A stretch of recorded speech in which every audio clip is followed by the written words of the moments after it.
Genesis chapter 42, New International Version. When Jacob learned that there was grain in Egypt, he said to his sons, "Why do you just keep looking at each other?" He continued, "I have heard that there is grain in Egypt.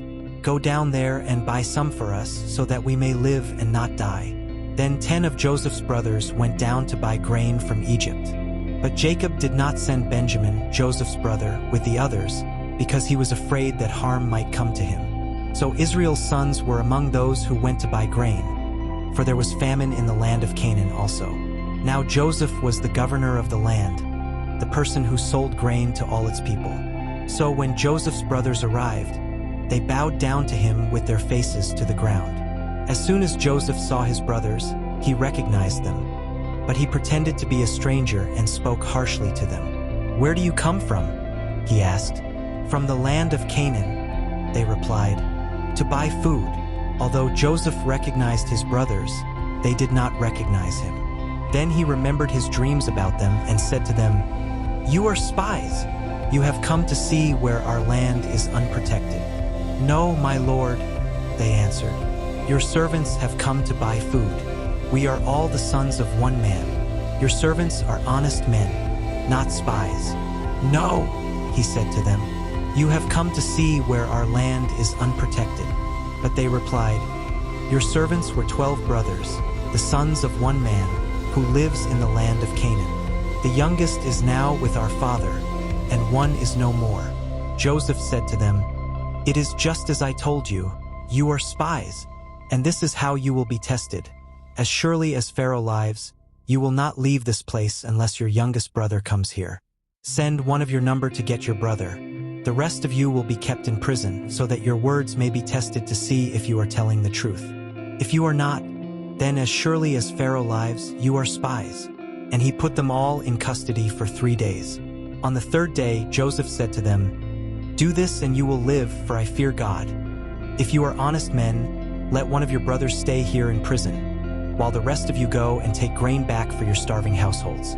But you must bring your youngest brother to me, so that your words may be verified and that you may not die." This they proceeded to do. They said to one another, "Surely we are being punished because of our brother. We saw how distressed he was when he pleaded with us for his life, but we would not listen. That's why this distress has come on us." Reuben replied, "Didn't I tell you not to sin against the boy? But you wouldn't listen. Now we must give an accounting for his blood." They did not realize that Joseph could understand them, since he was using an interpreter.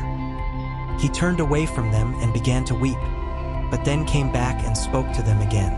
He had Simeon taken from them and bound before their eyes. Joseph gave orders to fill their bags with grain, to put each man's silver back in his sack, and to give them provisions for their journey. After this was done for them, they loaded their grain on their donkeys and left. At the place where they stopped for the night, one of them opened his sack to get feed for his donkey, and he saw his silver in the mouth of his sack. "My silver has been returned," he said to his brothers. "Here it is in my sack." Their hearts sank and they turned to each other trembling and said, "What is this that God has done to us?" When they came to their father Jacob in the land of Canaan, they told him all that had happened to them. They said, "The man who is lord over the land spoke harshly to us and treated us as though we were spying on the land. But we said to him, 'We are honest men. We are not spies. We were 12 brothers, sons of one father.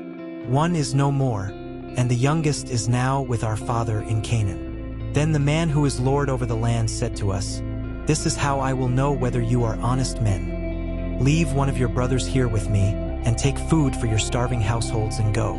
But bring your youngest brother to me, so I will know that you are not spies but honest men. Then I will give your brother back to you, and you can trade in the land."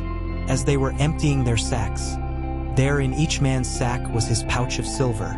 When they and their father saw the money pouches, they were frightened. Their father Jacob said to them, "You have deprived me of my children.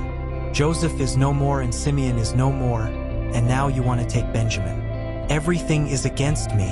Then Reuben said to his father, "You may put both of my sons to death if I do not bring him back to you.